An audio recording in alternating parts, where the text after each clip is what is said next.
오늘 우리는 본문에서 파선기를 읽었습니다. 이 파선기는 성경에만 기록되어 있는 것이 아니라 일반 역사에도 기록되어 있는 아주 유명한 이야기입니다. 이제 복음을 전하던 사도 바울이 동족 유대인들에게 이제 고발을 당해서 재판을 받게 됩니다. 근데 그 당시의 법은 로마인들은 반드시 본국 로마로 가서 재판을 받으라는 법이 있었습니다. 사도 바울은 로마 시민권자입니다. 그래서 이제 재판을 받으러 로마 군인들의 호송을 받으면서 배를 타고 로마로 가고 있습니다. 그가 탄 배는 로마를 왕래하는 무역선 알렉산드리오호라고 하는 큰 배였습니다. 이 배는 누가 탔느냐 하면 바울을 호송하는 군인들, 또 선원들, 장사꾼들, 또 여행객들 에서 무려 276명이 타고 있었습니다. 이제 사도 바울은 지금 죄수의 신분으로 배를 타고 있습니다. 그런데 사도 바울은 기도하는 사람입니다. 기도하다가 하나님의 말씀을 받습니다. 그래서 이제 이렇게 선포를 합니다. 여러분, 지금 이 배는 항선하시면 안 됩니다. 매우 위험합니다. 이대로 항해하게 되면 화물뿐 아니라 우리 생명에도 큰 타격을 받을 것입니다. 그러므로 좀 더 시간이 지난 다음에 천천히 출발하세요. 며칠 후에 아니면 좀 더 시간이 지난 다음에 우리가 가야 됩니다. 이렇게 이제 예언을 했습니다. 근데 거기에 있었던 지휘관 백부장 율리오가 바울의 말을 들을 리가 있나요? 죄수인데. 그래서 오늘 성경에서 말하기를 경험 있는 항해 기술자 선장과 선주의 말을 더 믿고 이제 이 배를 출항시켰습니다. 처음에는 남풍이 순하게 불었습니다. 그러면 그렇지.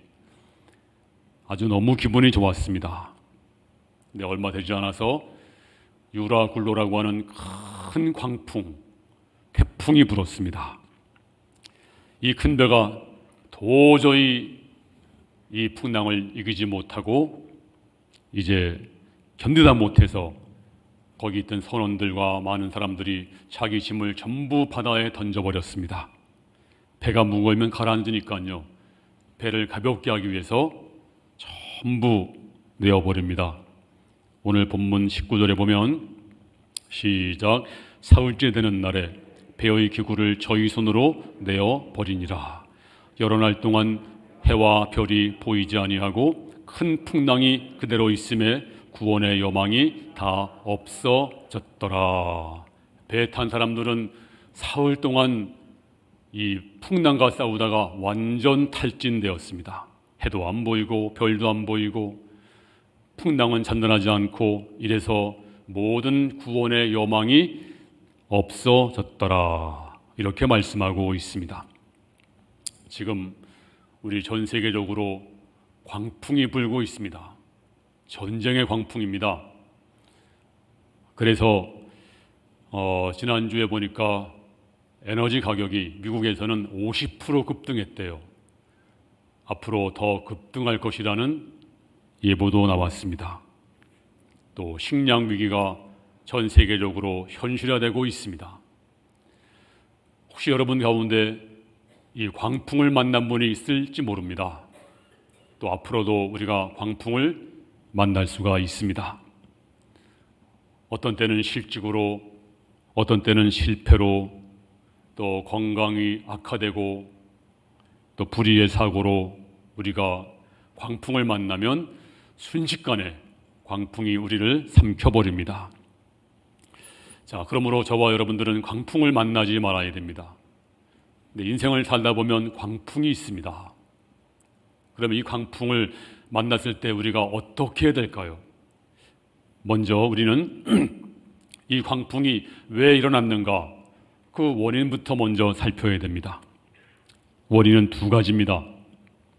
첫 번째는 저들의 자만심 때문에 광풍을 만났습니다. 자, 사도 바울은 죄수의 신분이지만 기도 중에 영감을 받습니다. 그리고 이렇게 선포하죠. 여러분, 이 항해는 위험합니다. 출항하지 마세요. 만약 출항하면 여러분들의 가지고 있는 것도 다 잃어버릴 것이고 생명에도 큰 손해가 있을 것입니다. 이렇게 사도 바울이 말을 했음에도 불구하고 결과는 어떻게 되었을까요? 자, 10절 말씀 시작. 여러분이요, 내가 보니 이번 항해가 화물과 배만 아니라 우리 생명에도 타격과 많은 손해를 끼치리라 하되 백부장이 선장과 선주의 말을 바울의 말보다 더 믿더라. 백부장 율리오는 그 죄수가 하는 말이 뭐 귀뚱에 들리겠어요? 그래서 오늘 성경이 말하기를 백부장이 선장과 선주의 말을 바울의 말보다 더 믿더라. 왜 믿었을까요? 선장과 선주는 항해 전문가입니다. 산전수전 다 겪은 분들입니다. 그런데 사도 바울은 뭐 무력 있어요, 아니면 뭐 항해 기술이 있어요, 그렇다고 돈이 있어요, 그저 재수에 불과합니다. 그래서 바울을 무시하고 외면했습니다. 저들은 자만했습니다. 저들의 경험, 저들의 지식을 과신했습니다. 괜찮아. 그러다가 풍랑을 만납니다. 풍랑을 만나니 모든 것을 다 버립니다. 자, 오늘 백부장은 전문가의 말만 믿었습니다. 물론 우리가 한 분야의 전문가 우리가 존중해야 됩니다. 전문가는 정말 우리가 전문가의 말을 잘 들어야 됩니다. 그런데 우리가 전문가가 할 수 없는 영역도 있습니다. 하나님이 역사하시면 영적인 문제는 바로 영적인 문제로 해결을 해야 됩니다. 오늘 풍랑이 만난 것은 영적인 문제였습니다. 그래서 하나님이 이제 풍랑을 일게 했는데, 이럴 때는 우리가 영적으로 바라볼 수 있어야 됩니다. 기도하는 사람 말을 들어야 됩니다. 혹시 여러분 가정에서 기도를 많이 하는 아내가 있으면 아내 말을 들어야 돼요. 또 기도 많이 하는 남편이 있으면 남편 말을 들어야 됩니다. 또 기도조도 아니면 목사님 말씀을 잘 들어야 됩니다. 아니, 목사님이 무슨 세상 물정도 모르시는 분이 뭘 알겠습니까? 물론 몰라요. 그런데 영적인 문제는 영적으로 볼 수 있어야 합니다. 기도하면 하나님께서 알게 하십니다. 히브리서 13장 17절에 너희를 인도하는 자들에게 순종하고 복종하라, 이런 말씀이 있습니다. 그러므로 우리는 어떤 문제 부딪혔을 때 물론 우리가 열심히 해야 됩니다. 그런데 우리 인간의 노력으로 할 수 없는 영적인 영역에 가서는 우리가 기도를 받아야 하고 또 부탁을 하고 영적으로 해결하는 우리 모든 성도가 될 수 있기를 바랍니다. 두 번째는 왜 풍랑을 만났을까요? 첫 번째는 저들이 자만하고 오만했습니다. 두 번째는 순풍에 속았습니다. 자, 13절 말씀 시작. 남풍이 순하게 불매 그들이 뜻을 이룬 줄 알고 닷을 감아 그에 대해 해변을 끼고 항해하더니, 자, 백부장의 말을 듣고 항해를 했습니다. 그랬더니 때마침 남풍이 불어옵니다. 역시 전문가는 달라. 그래, 역시 가길 잘했어. 그리고 의기양양했습니다. 하지만 여러분, 우리가 일시적인 현상에 속지 말아야 됩니다. 순풍이 분다고 전부 다 하나님의 뜻이 아닙니다. 우리가 하나님의 뜻을 거스려도 순풍이 불 수가 있습니다. 그때가 가장 위험한 때입니다. 사탄의 미끼인 것을 알아야 됩니다. 물론 우리가 하나님의 뜻을 어긋나면, 우리가 죄를 지면 하나님이 풍랑을 보내십니다. 이건 큰 복입니다. 그런데 내가 11조를 안 해도 주일을 범해도 아무 문제 없다. 사실 이것은 복이 아닙니다. 하나님이 버린 사람일지도 모릅니다. 그러므로 통탄해야 됩니다. 근데 우리가 일시적으로 순풍이 불 때가 있습니다. 그렇다고 속지 말아야 됩니다. 순풍이 불면 사탄의 미끼가 거기 있을 수가 있습니다. 그러므로 우리는 순풍이 불 때 정신을 똑바로 차리고, 사탄의 나를 이제 미끼로 미혹하는구나, 그런 영적인 안목이 있어야 될 줄로 믿습니다. 그러면 이제 순풍이 자만하고 순풍이 불고 이럴 때 속아서 우리가 광풍을 만날 수가 있습니다. 그러면 광풍이 불면 어떻게 해야 살아남을 수 있을까요? 광풍에서 저와 여러분들은 반드시 살아남아야 됩니다. 그러기 위해서 세 가지를 말씀드리겠습니다. 첫 번째는 광풍이 불면 먼저 과감히 버릴 것을 버려야 됩니다.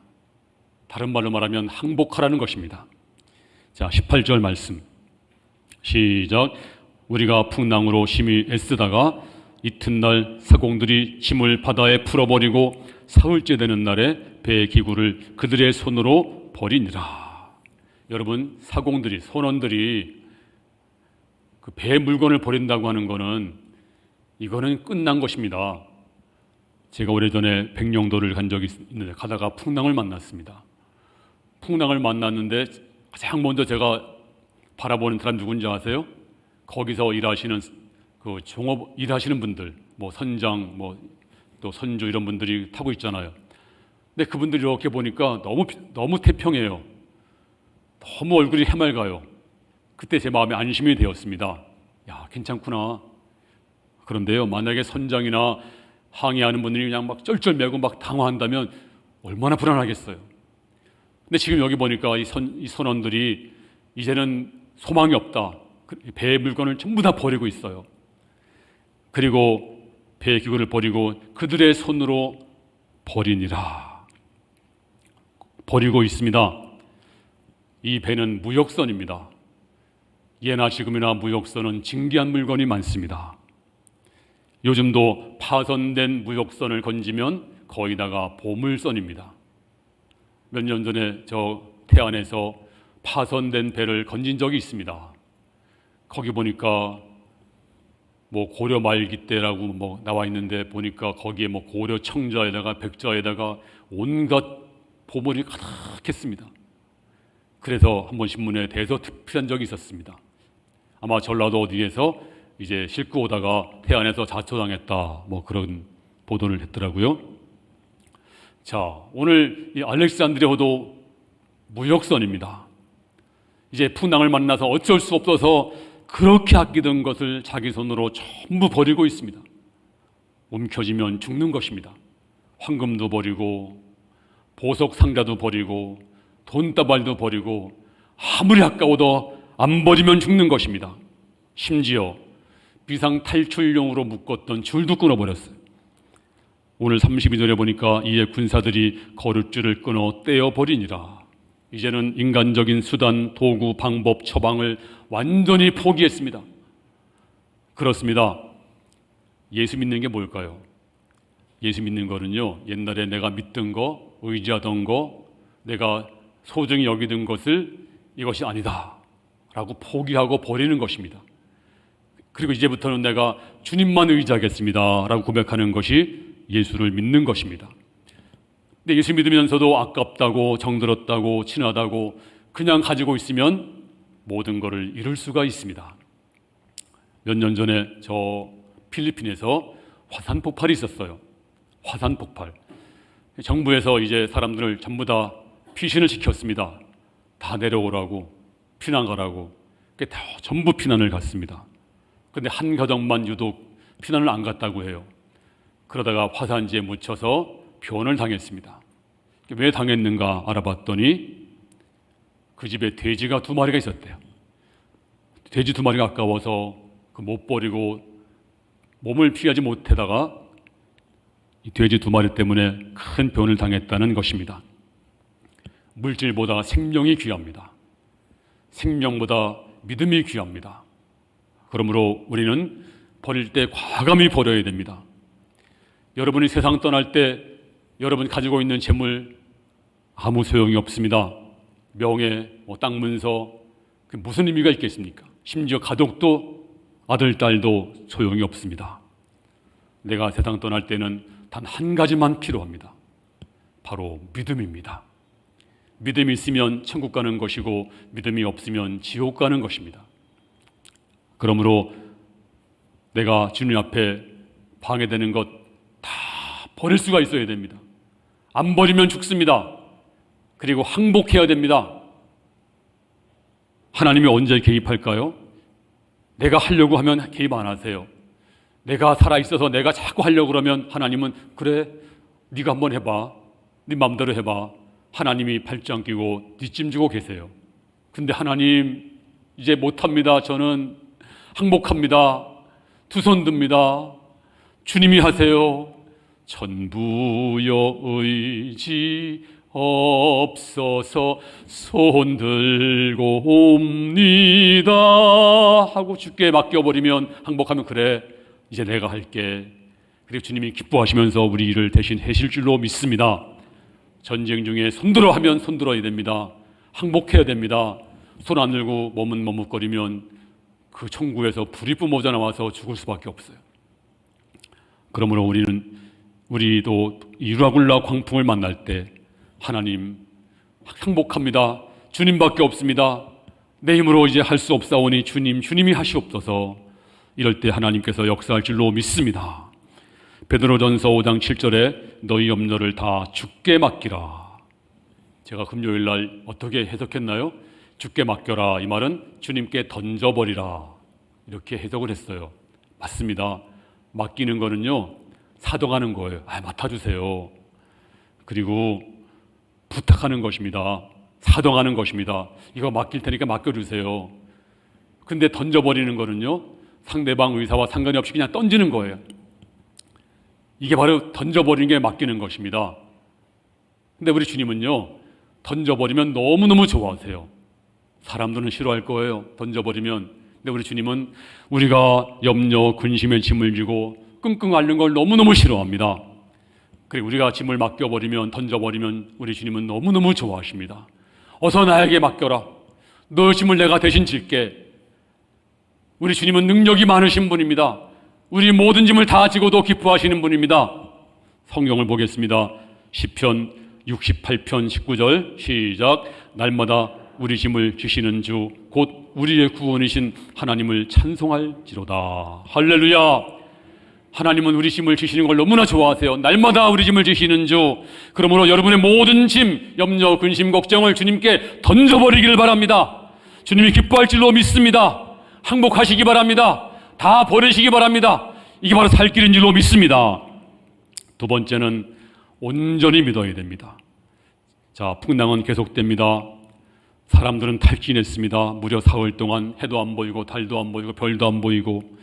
그럴 때 사도 바울이 기도하니까 하나님이 응답해 주세요. 뭐라고 응답했나요? 걱정하지 마라. 이제 이 배 안에 있는 사람의 생명을 다 너한테 맡겼다. 그리고 이제 25절 말씀 보세요. 시작. 그러므로 여러분이여 안심하라. 나는 내게 말씀하신 그대로 되리라고 하나님을 믿노라. 얼마 전까지만 하더라도 바울의 말을 귀뚱으로 안 들었어요. 저 재수가 항해 기술도 없는 저 재수가, 돈도 없는 재수가, 힘없는 전도자가 뭘 알겠어? 무시했는데 오늘만큼은 아니에요. 오늘은 사람들이 다 이제 파김치가 되어서 이제 완전히 소망을 잃어버렸을 때 사도 바울이 우뚝 서니까 모든 사람들이 사도 바울의 입을 쳐다보고 있습니다. 뭐라고 말했어요? 여러분 안심하세요. 나는 내게 말씀하신 그대로 드리라고 하나님을 믿노라. 할렐루야. 하나님은 사도 바울에게 말씀했습니다. 걱정하지 마라. 모든 사람을 다 너에게 맡길 것이다. 이 배는 가라앉지 않는다. 이제 사람들은 다 살 것이다. 하나님이 약속했습니다. 오늘 사도 바울은 이제 이렇게 외치고 있습니다. 하나님이 내게 그렇게 말씀했습니다. 나는 그렇게 말씀하신 하나님 그대로 되리라고 하나님을 믿습니다. 할렐루야. 따라해 볼까요? 자, 나는 내게 말씀하신 말씀을 한번 띄워보세요. 나는 내게 말씀하신 그대로 되리라고 하나님을 믿노라. 할렐루야. 사도 바울은 하나님을 믿었습니다. 내게 말씀하신 그대로 되리라고 하나님을 믿노라. 걱정하지 마세요. 안심하세요. 하나님이 내게 말씀했습니다. 그대로 될 것입니다. 하나님을 믿으시기 바랍니다. 그때 하나님께서 역사할 줄로 믿습니다. 마가복음 4장에 보면 예수님께서 배를 타고 하다가 풍랑을 만납니다. 마침 그 시간에 예수님이 주무시고 계셨어요. 피곤해서. 근데 제자들이 아무리 애를 써도 방법이 없는 거예요. 이제 죽게 생겼습니다. 그러니까 주무시는 예수님을 깨우십니다. 주님, 어서 일어나세요. 우리를 살려주세요. 주님, 어인일이십니까? 빨리 깨어서 우리를 건져주세요. 그때 주님께서 일어나서 바람과 파도를 꾸짖으시니 바람과 파도가 잔잔해졌습니다. 그때 주님께서 뭐라고 말씀했어요? 얘들아, 미안하다. 너희들이 이렇게 고생 많이 하고 있는데 내가 그만 낮잠을 잤구나. 깜빡 졸았네. 아이고, 미안해. 이런 고생을 하고 있는 걸 내가 몰랐어. 그렇게 말씀했나요? 천만에요. 무서운 책망을 했습니다. 마가복음 4장 40절에 마가복음 4장 40절 제가 읽겠습니다. 다 같이 시작. 이에 제자들에게 이르시되 어찌하여 이렇게 무서워하느냐? 너희가 어찌 믿음이 없느냐? 어찌해서 무서워하느냐? 어찌 믿음이 없느냐? 무슨 말입니까? 하늘과 땅을 창조한 내가 있는데 지금 내가 이 배에 함께 타고 있는데 왜 무서워해? 어떻게 그렇게도 믿음이 없느냐? 믿음이 없는 것을 책망했습니다. 근데 오늘 사도 바울은 내게 말씀하신 그대로 되리라고 나는 하나님을 믿노라. 여러분, 강풍이 오면 어떻게 되겠습니까? 두려워 떨지 마시고 사도 바울을 본받아서 내게 말씀하신 그대로 되리라고 나는 하나님을 믿습니다. 믿음을 고백할 수 있기를 바랍니다. 믿음대로 될지어다. 지금 주님이 함께 계시는데, 성령으로 함께 계시는데 왜 염려하십니까? 분명히 오든 온전히 주님을 의지하시고 믿음으로 승리할 수 있기를 주 이름으로 축원합니다. 이사야서 49장 16절에 다 같이 시작. 내가 너를 내 손바닥에 새겼고 너의 성벽이 항상 내 앞에 있나니. 하나님이 여러분을 손바닥에 새겼대요. 손바닥에 새기면요 항상 보게 돼요. 항상 관심 있게 돼요. 부처님 손바닥 그런 거 없어요. 여러분들은 바로 우리 주님 손바닥에 새겨진 줄로 믿습니다. 그래서 우리는 흥해도 하나님의 손바닥, 망해도 하나님의 손바닥 안에 있는데 뭘 걱정하세요? 우리 교회도 하나님의 손바닥 안에 있고 저와 여러분의 모든 것도 하나님의 손바닥 안에 있는데, 하나님이 다 지켜보고 있는데, 또 우리는 하나님의 백성들인데 염려할 거 없어요. 온전히 믿는 성도가 될 수 있기를 바랍니다. 오늘 사도 바울이 말합니다. 내게 말씀하신 그대로 되리라고 나는 하나님을 믿노라. 온전히 믿노라. 그리고 요한복음 14장 1절에 너희는 마음에 근심하지 말라. 하나님을 믿으니 또 나를 믿으라. 믿음으로 응답할 수 있기를 바랍니다. 믿음을 보일 수 있기를 바랍니다. 이 마지막 때 우리가 믿음밖에 없습니다. 큰 믿음 갖기를 바랍니다.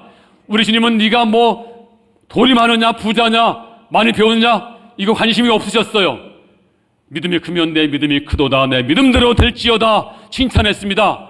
믿음이 적으면 책망했습니다. 믿음이 적은 자여 왜 의심하였느냐. 그러므로 우리가 살아있는 믿음, 큰 믿음, 능력의 믿음으로 전pe 나갈 수 있기를 주님 이름으로 축원합니다. 세 번째는 어떻게 광풍에서 구원받을 수 있을까요? 배 안에 있어야 됩니다. 자, 31절 말씀 시작. 바울이 백부장과 군인들에게 이르되 이 사람들이 배에 있지 아니하면 너희가 구원을 얻지 못하리라.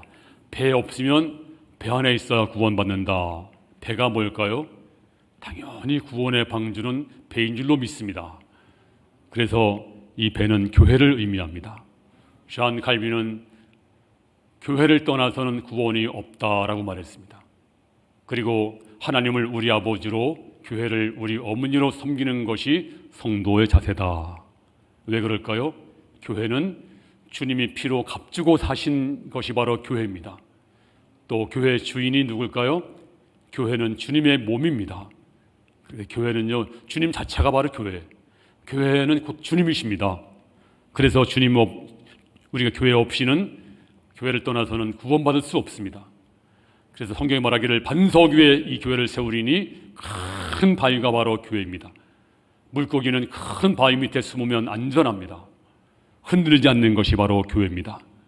그래서 역사적으로 교회를 흔든 민족이나 나라들은 다 멸망을 당했습니다. 하지만 교회를 사랑한 민족들은 다 복을 받았습니다. 이번에 우리 예자연이라고 예배 자유를 위한 우리 목사님들의 모임이 있습니다. 제가 거기 멤버인데요.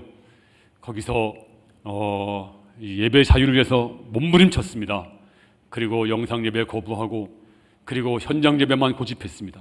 그러다가 많은 교회들이 문 닫고, 그리고 처벌받고, 뭐 말도 못했죠. 뭐 여러분 다 아시는 것처럼 정말로 모든 걸 전부 걸었습니다. 그래서 이번에 이제 대법원 판결이 지난주에 나왔어요. 3일 전에 나왔어요. 그래서 예배를 못 보게 한 것은, 또 영상 예배를 한 것은 불법이다. 3일 전에 검색해 보시면 나옵니다.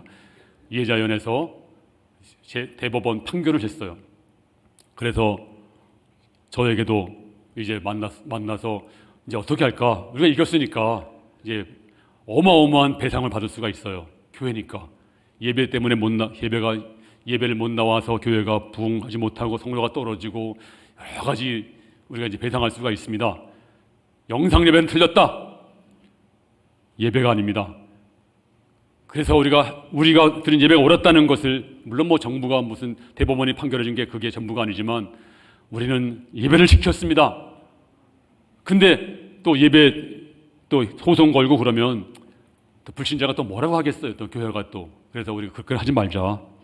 우리가 예배를 지킨 이것만 가지고도 너무너무 감사하다. 그렇습니다. 앞으로도 어떤 일이 있어도 우리는 예배를 지켜야 됩니다. 우리는 믿음으로 승리할 수 있어야 됩니다. 바로 교회가 바로 방주입니다. 교회가 바로 배입니다. 교회 떠나면 우리가 구원받을 수 없습니다. 왜? 바로 교회가 주님 자신이기 때문에. 그래서 사도행전 4장 12절 말씀에도 다른 이로서는 구원을 받을 수 없나니 천하 사람 중에 구원을 받을 만한 다른 이름을 우리에게 주신 일이 없습니다. 그러므로 교회 중심, 항상 교회를 사랑하는 성도가 되기를 주의 이름으로 축원합니다. 마지막으로 결론은 이것입니다. 사명을 깨닫는 자 결코 죽지 않습니다. 자, 24절 말씀 시작. 바울아 두려워 말라. 내가 가이사 앞에 서야 하겠고 또 하나님께서 너와 함께 행선하는 자를 다 내게 주셨다 하였으니. 자, 오늘 하나님은 사도 바울에게 이렇게 말씀하죠. 바울아, 네가 말이야 가이사 앞에 서야 돼. 로마 황제 가이사 앞에 서야 돼. 이게 너의 사명이야. 거기 서서 복음을 전해야 돼. 거기 가서 로마 군신들에게 복음을 증거해야 돼. 그래서 이것 때문에 지금 네가 타고 있는 배는 안전하다. 네 사명 때문에 배 탄 사람들은 죽지 않을 것이다. 그렇습니다. 오늘 저 사람들이 왜 살아났습니까? 사도 바울 때문에 산 것이고 사도 바울의 사명 때문에 산 것입니다. 바로 사명자는 결코 죽지 않습니다. 사명자는 병들어도 죽지 않고 망해도 죽지 않습니다. 왜? 사명이 있기 때문입니다. 그래서 리빙스턴이 사명자는 죽지 않는다, 유명한 말을 했습니다. 사명자는 유라굴로 강풍도 막을 수 없습니다. 죽음도 막을 수 없습니다. 하나님의 꿈을 품은 사람들, 사명자는 바로 하나님이 지켜주시는 줄로 믿습니다. 저와 여러분도 사명자입니다. 바울만 사명자가 아닙니다. 그러므로 하나님의 꿈을 품은 사명자들은 더 이상 연예인들에게 열광하지 않습니다. 또 하나님의 꿈을 품은 사명자들은 세상 명품에도 열광하지 않습니다. 하나님의 사명자들은 세상 학벌 명예에도 열광하지 않아요. 다만 하나님의 영광, 그리고 교회를 세우고 교회를 부흥시키고 기독교 가치관으로 세워나가는, 세상을 바꿔나가는 일에 우리가 나갈 때 우리가 열광해야 될 줄로 믿습니다. 그리고 열방과 민족 가운데 수많은 민족들에게 복음을 증거하고 하나님 나라 확장하고 주님 오시는 길을 예비하는 일에 우리가 열광할 때 하나님이 기뻐할 줄로 믿습니다. 이게 바로 사명입니다. 사명자입니다. 혹시 여러분이 이렇게 질문할 수가 있어요. 아니 목사님, 저는요 그거는 특별한 사람이 하는 것이고요, 제가 병들었는데 나이 많은데 가진 것도 없는데 제가 무슨 사명자입니까? 저 할 수 없어요. 이렇게 묻는 분이 있을지 모르지만 여러분 못해요. 근데 여러분이 꿈을 가지면, 사명을 발견하면 하나님이 하시는 줄로 믿습니다. 하나님이 하시면 할 수 있는 거예요. 내가 하면 못하지만. 예를 들어서 작은 몽당 연필 하나가 있습니다. 이 몽당 연필이 시인의 손에 붙잡히면 아름다운 시가 한 편이 쓰여집니다. 그 몽당 연필이 화가 손에 붙들리면 아름다운 스케치가 나옵니다. 그 몽당 연필이 심지어 저한테도 붙잡히면 영혼을 살리는 설교가 한 편 나옵니다. 누구 손에 붙잡히는가, 이게 중요한 것입니다. 오늘 여러분들이 없어도 부족해도 주님 손에 붙잡혀 보세요. 여러분이 하는 것이 아니고 주님이 하실 줄로 믿습니다. 오늘 여러분이 이제 사도 바울처럼 사명을 발견하세요. 네가 가이사 앞에 서야 된다. 하나님의 사명을 가지고 사도 바울은 평생을 드리고 있습니다. 오늘 시간 주여 내게 사명을 보게 하여 주옵소서. 꿈을 갖게 하여 주시옵소서. 오늘도 믿음으로 승리하는 복된 성도 되기를 주님의 이름으로 축원합니다.